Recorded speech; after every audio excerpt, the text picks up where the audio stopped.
When the first settlers landed in America, it was a vast, unexplored wilderness. Trails soon appeared, of course, and eventually became tracks or wagon roads during the westward expansion. And these finally developed into a system of highways with the coming of the automobile in the 20th century. But in just the past few decades, a new kind of road has begun to spread across the nation. It is called Thruway, or Parkway, or Expressway, or Freeway, but the names all mean the same thing. We shall call it Freeway, but whatever the name, it is now a part of our way of life. Freeways are already proving invaluable, particularly around large population centers. But they do pose some special problems for the millions of drivers who use them. Freeways are designed for the high-speed movement of great numbers of automobiles, and when used properly are safer than ordinary surface streets, 2 times safer in fact. But the freeway is a new and different world. A world which requires a new and different kind of driving by those who use it. Motorists here are bound together by certain practical rules and courtesies necessary for mutual protection. And any individual who does not or will not recognize this is a menace to everyone. However, such drivers can usually be separated into certain types, which can be illustrated by a few rather extreme examples. This specimen we shall call Driverius timidicus, the timid driver, a shy and retiring fellow. Usually overcautious, he can be a definite menace because he does not adjust to freeway driving demands. For an example, observe the way he enters a freeway on which the traffic is heavy but moving well. Mr. T proceeds carefully along the entrance ramp, which of course he should do. Now he tries to keep one eye on the car ahead of him, and the other on his rear view mirror to look for oncoming traffic. But he doesn't really trust mirrors, and he finds it confusing anyway, so he slows down as he would at an ordinary street intersection and takes a good look.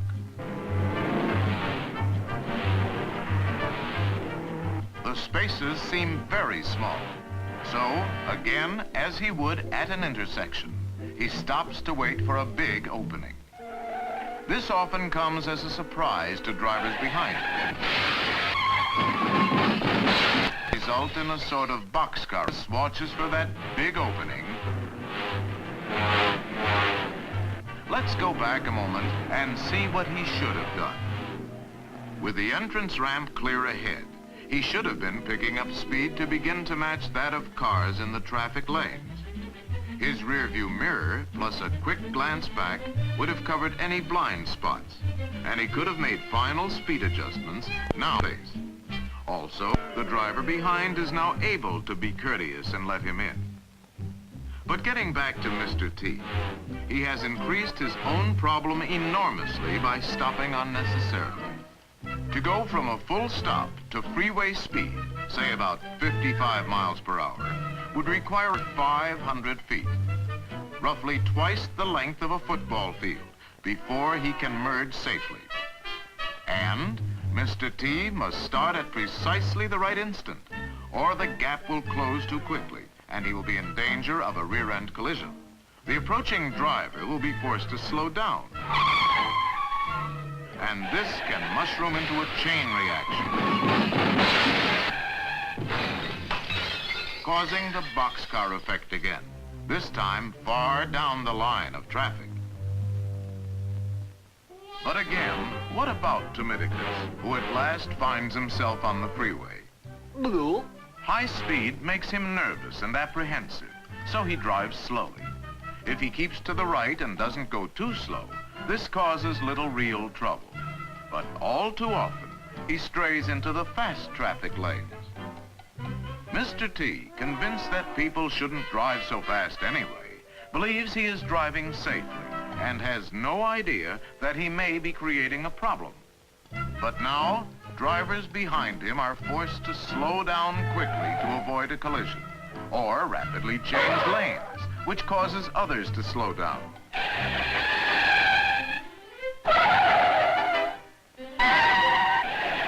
result in the usual chain reaction and boxcar effect. And innocent drivers often pay because Mr. T does not adjust to the freeway. The delay and confusion that follows invariably frays nerves and tempers and reveals another freeway menace we shall call Motoramus fidgetus, the impatient motorist. Gall dang people that camp on the freeway. Come on, get going. Members of this species are usually excitable, What's the matter up there? Move it, come on, move it. explosive in nature, Get a horse. or highly competitive in spirit. Oh, yeah? Well, the same to you, Buster. Mr. F usually displays an avid desire to get ahead, and when free to do so, is an habitual lane changer. Of course, a lane change is sometimes necessary, and when it is, a signal should always be given first. Next, a quick look to cover the blind spot. Then speed up and move in well ahead of the car in the next lane. Freeway pros will cooperate by dropping back a bit, for they know that courtesy is a practical rule here. But Fidgetus, in his impatience, will cut sharply in front of other drivers, forcing them to use their brakes. The same chain reaction often results. And Mr. F's progress can sometimes be measured by the path of destruction he leaves behind. But Mr. F occasionally finds himself unable to pass the car ahead. And now, in irate frustration, he is apt to move up bumper to bumper, regardless of the speed. Come on, get going, get out of my way. Unfortunately, Mr. F doesn't realize he's driving a potential engine of destruction more powerful than the largest battering ram ever to breach a castle wall. To explain, let us pause a moment, return him to his car, and see some freeway facts of life. Let's say Mr. F is traveling 60 miles per hour. A figure equal to about half the number of miles per hour added to that number gives the speed in feet per second. Thus, at 60 miles per hour, 90 feet is approximately the distance Mr. F's car travels in just 1 second. On a football field, it would move about 30 yards every second and go from goal line to goal line in just over 3 seconds. But now let's go down to the field for a little demonstration in which Mr. F himself is the subject. As he watches the scoreboard, a signal suddenly flashes. Now let's see what happens inside Mr. F. First, his eyes receive the signal and transmit it to certain centers in his brain. There it is identified, analyzed, calculated, and computed.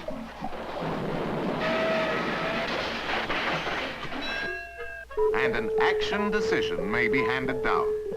Stop! Hit the brake! The message goes out to the legs and feet, and finally the brakes are applied. If we run through it again with a stopwatch, we find all this takes about 1 second. Stop! Hit the brake! Now, if Mr. F crosses the goal line at 60 miles per hour just as a stop signal flashes, he will travel a minimum of 30 yards before he touches his brakes. And even with good brakes and dry pavement, he will still cover another 70 yards to the opposite goal before finally stopping. So, Mr. F was actually preceded by a sort of danger zone made up of his reaction distance plus his braking distance. Now, imagine he's on the freeway, a bit behind and to one side of a car identical to his. Let's go to slow motion and suppose that for some reason the leading driver decides to stop and applies his brakes here. Mr. F reacts as soon as he sees the flashing taillight ahead, but he cannot apply his brakes until here, past the point where the first driver began to stop. The braking distances are the same, and Mr. F comes to a halt this much farther along. Obviously, Had Mr. F been in the same lane, there would have been a jarring rear-end collision. And possibly even others. When behind another car on the freeway, drop back as speed increases to allow for reaction distance. Under good conditions, the usual rule of thumb is 1 car length for every 10 miles per hour. 60 miles per hour, 6 car lengths. When road conditions are poor, make it a bit more. Now, back to Fidgetus. Does he drop back as speed increases? No. He's still bumper chasing. Is he alert to movements several cars ahead of him, anticipating possible emergencies? No. He's left himself no margin of safety because he... watch it! Not now! Look out for the car ahead! It's stopping! Get down!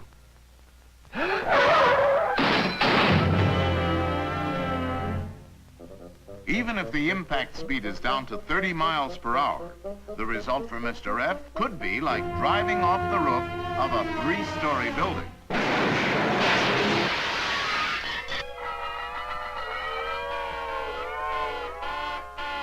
Last but not least, we have the annoying type, called Neglectorus Maximus, the inattentive driver. Often Mr. N is simply hypnotized by the drone of traffic and carried off to dreamland.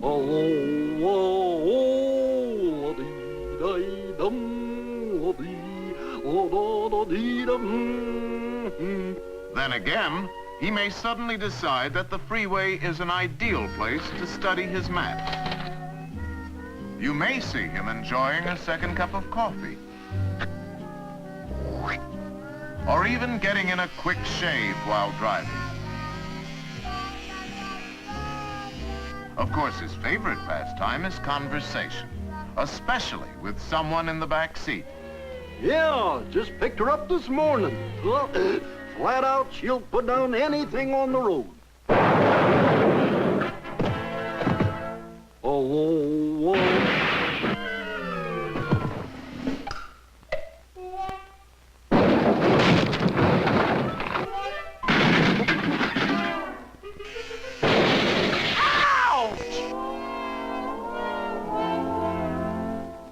Neglectorus can be a problem to others, even when not directly involved, because he's usually a rubbernecker.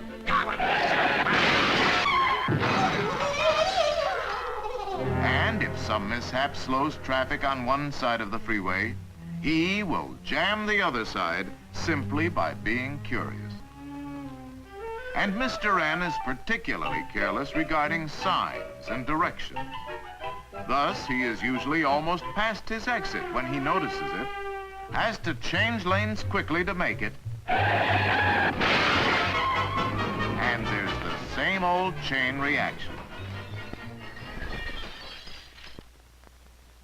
Finally, Mr. N often neglects his speedometer and forgets he is moving at freeway speeds as he re-enters the world of surface streets.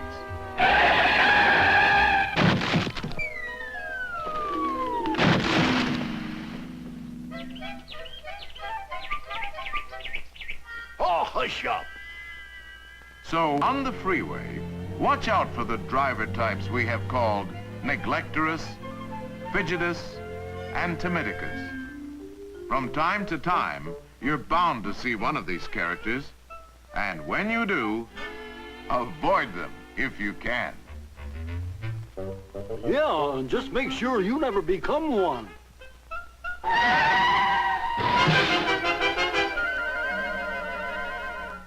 You see what I mean?